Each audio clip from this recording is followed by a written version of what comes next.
사랑하는 성도 여러분, 7월 26일 주일 아침입니다. 오늘 우리에게 주시는 하나님의 말씀은 로마서 3장 1절에서 8절입니다. 제가 봉독하겠습니다. 그런즉 유대인의 나음이 무엇이며 할례의 유익이 무엇이냐? 범사에 많으니 우선은 그들이 하나님의 말씀을 맡았음이니라.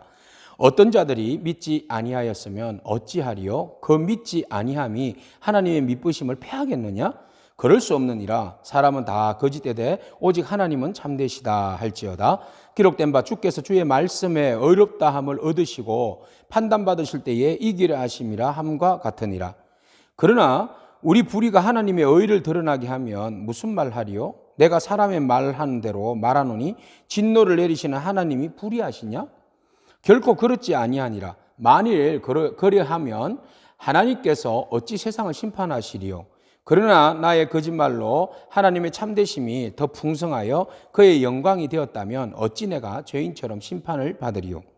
또는 그러면 선을 이루기 위하여 악을 행하자 하지 않겠느냐? 어떤 이들이 이렇게 비방하여 우리가 이런 말을 한다고 하니 그들은 받는 것이 마땅하니라. 아멘. 유대인들이 율법을 받고 이방인들이 율법을 받지 아니함으로 인해서 둘 다 하나님의 그 공의와 정의 앞에서 죄인으로 심판을 받게 되는 거죠. 그런데 하나님께서 특별히 유대인들을 세우신 이유가 뭡니까? 하나님이 그들에게 율법을 주시고 또는 할례를 주신 것이 유대인들에게 그러면 유익함이 없다는 겁니까? 유익함이 있죠. 선한 백성으로, 택한 백성으로 선택했다는 거 얼마나 유익합니까? 뿐만 아니라 그들에게 율법을 준 것이 무엇입니까? 그들에게 율법을 줬다는 것은 여기에서 하나님의 말씀을 맡은 자다라고 표현했을 때 이것은 로고스가 아니라 로기아라고 표현되어 있어요. 이 로기아라는 것은 한마디로 뭔가 하면 말씀의 관리자라는 뜻을 가지고 있어요. 그리고 말씀을 전달자라는 뜻을 가지고 있어요.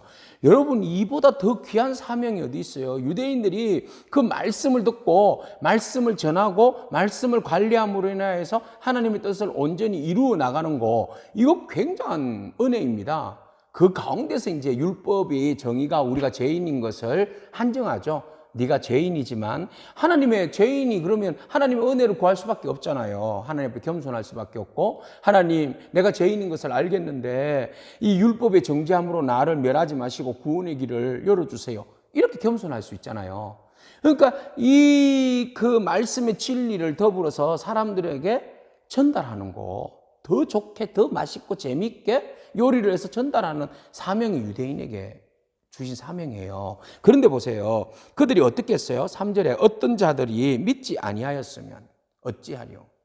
어떤 사람들은 하나님께서 주신 말씀들을 잘 관리하고 전해야 되는데 거기서 자기들에게 걸림돌이 나온 거예요. 뭐죠? 예수 그리스도가 하나님 약속하신 메시아라는 거, 말씀이 예수 그리스도를 통하여서 성취되었다는 거, 막 이런 거요. 그들은 율법으로 인하여서 다윗과 같은 왕과 같은 메시아가 오리라고 생각했는데 실질적으로 종의 모습으로 평화의 왕으로 죄를 구원하시는 메시아로 예수가 왔다는 이사야 53장의 말씀이 성취되었다. 그러니까 어떤 말씀은 받아들이겠는데 어떤 말씀은 못 받아들이겠다는 거죠. 예수 그리스도가 주로 왔다고 그러니까 못 받아들이겠다는 거예요. 그러니까 우리는 못 받아들여요. 이렇게 되는 거죠.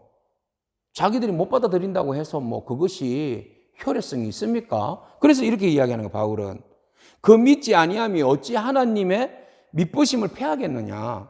하나님의 약속과 신실하심과 선하심과 하나님의 공의와 정의가 어떻게 네가 믿지 않는다고 해서 그것이 의미가 없게 되겠느냐? 말도 안 된다. 네가 믿든 안 믿든 하나님의 신실하신 말씀은 그대로 성취될 것이고 하나님의 진리의 말씀은 1.1획도 변함이 없는 진리다라는 것이죠. 그래요. 많은 현대인의 성경학자들이, 많은 사회주의자들이 어떻게 합니까? 하나님의 말씀을 요리를 하잖아요. 이 말씀은 우리의 정서에 맞지 않아. 현대적 감각에 맞지 않아. 그래서 근본까지 막 흔들어버리는 그런 모습들 봅니다. 여러분, 하나님의 말씀이 컨템포러리, 현대적인 감각을 가지고 해석되어져야 하는 부분이 있어요. 그죠? 그렇지만 그 중심의 근간까지, 뿌리까지 흔들어서는 안 되는 거잖아요. 사람들이 뿌리까지 흔들려고 해요. 요즘 현대신학자들이. 뿌리를 흔들면 안 됩니다. 그래서 하나님 말씀하시는 거 바울이 말하는 거예요. 하나님 말씀은 너희가 아무리 흔들려고 해도 아니라고 해도 입맛대로 아니라고 해도 절대 하나님 말씀은 변하지 않는다. 진실하시고 그 공의는 그대로 진행된다는 거죠. 심판에 대해서 이야기하는 거죠. 너희가 그 모든 유대인이나 헬라인이나 다 하나님의 심판 아래 있다. 이렇게 이야기하는 거예요. 그럼 하나님은 심판 안 하시는 분이 왜 심판을 하시나? 하나님은 선하신 하나님인데 심판하시는 하나님인가? 이렇게 의문을 달 수 있다는 거죠. 그런데 보세요. 자, 그들은 이런 이야기를 합니다. 그러면 하나님의 심판도 결국은 우리의 공로야. 우리가 불의하면 하나님의 의가 드러나잖아. 그러면 하나님의 의를 드러내기 위해서 우리가 불의했으니까 우리의 공로가 있잖아. 그런데 어떻게 우리가 심판을 받을 수 있어? 이렇게 이야기하는 거죠. 그래서 바울은 이야기합니다. 5절. 그러나 우리 불의가 하나님의 의를 드러나게 하면 무슨 말 하리요? 진노를 내리시는 하나님이 불의하시냐? 우리가 불의한데 그 불의함으로 하나님의 그 의가 드러나게 한 거 아니냐 이렇게 말할 수 있지만, 그러면 하나님이 너희 불의를 심판한다고 해서 하나님은 그러면은 불의한가? 말도 안 되는 소리죠. 불의한 자를 심판하는 것이 하나님의 공입니다. 의입니다. 불의한 자를 심판한다고 해서 하나님의 의로 심판한다고 해서 하나님 자체가 불의한 건 아니잖아요. 우리가 불의한 거죠. 하나님의 공의와 정의와 심판은 영원하신 거죠. 그리고 또 그들은 이런 이야기를 합니다. 뭐라고 이야기하는가 하면, 내가 거짓말을 많이 함으로 인해서 하나님의 참되심이 더 풍성하게 드러난다면 그 영광 되는 거 아니야, 하나님 앞에? 그럼 우리가 하나님의 일에 일조한 거니까 나를 어떻게 심판할 수 있어? 여러분, 논리적으로 말이 맞습니까? 또 그런 이야기를 해요. 또 그러면 8절에 선을 이루기 위해서 악을 행하자. 선을 이루기 위해서, 하나님의 선을 이루기 위해서 내가 막 악을 열심히 행해.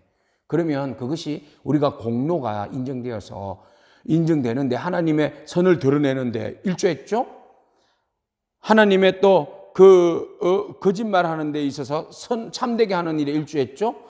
우리가 악을 막 도모함으로 해서 하나님의 공의가 드러나는데 우리가 의를 드러내는데 일조했죠?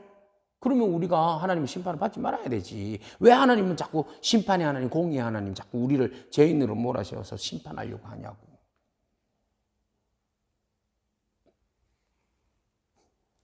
말도 안 되는 소리지. 예, 이 사람들은 바로 도덕 폐기론자들이에요. 우리의 불의와 거짓말과 우리의 그 악으로 인해서 하나님의 의가, 하나님의 선하심이 드러났기 때문에 도덕은 필요 없는 거죠. 그래서 우리가 열심히 도와줬기 때문에 하나님 우리에게 상 주셔야 된다. 여러분 생각나는 사람 없어요? 가룟 유다. 많은 사람들이 가룟 유다의 공적을 내세웁니다.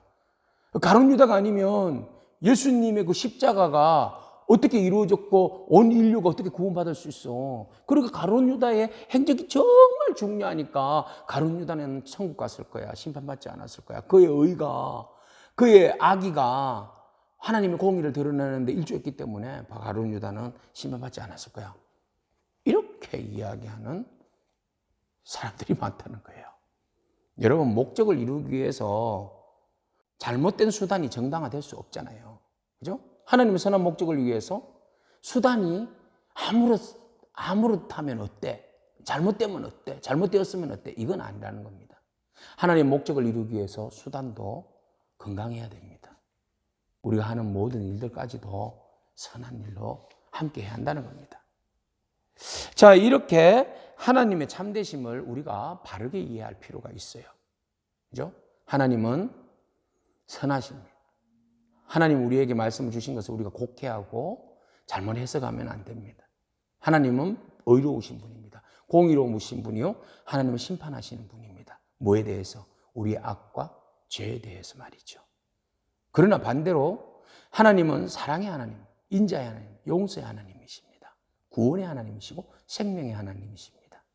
우리가 죄를 알고 회개하고 하나님의 용서를 구하고 나아갈 때 하나님은 심판의 하나님에서 구원과 생명과 용서의 하나님으로 우리에게 다가오십니다. 그 하나님의 은혜가 저와 여러분 가운데 임하기를 축복합니다. 아멘. 기도하겠습니다. 하나님 감사합니다. 누가 어떤 말로 곡해하고 막으려고 해도 하나님은 선하십니다.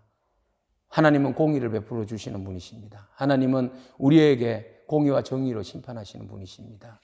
하나님, 우리가 악한 자리에서 벗어나게 하시고 우리 악이 하나님의 영광을 드러난다는 그런 어리석은 생각에서 벗어나 오히려 하나님의 긍휼과 은혜를 구하고 오직 하나님의 선하신 뜻을 쫓아서 우리도 선한 수단이 되고 도구가 되어지게 하여 주옵소서.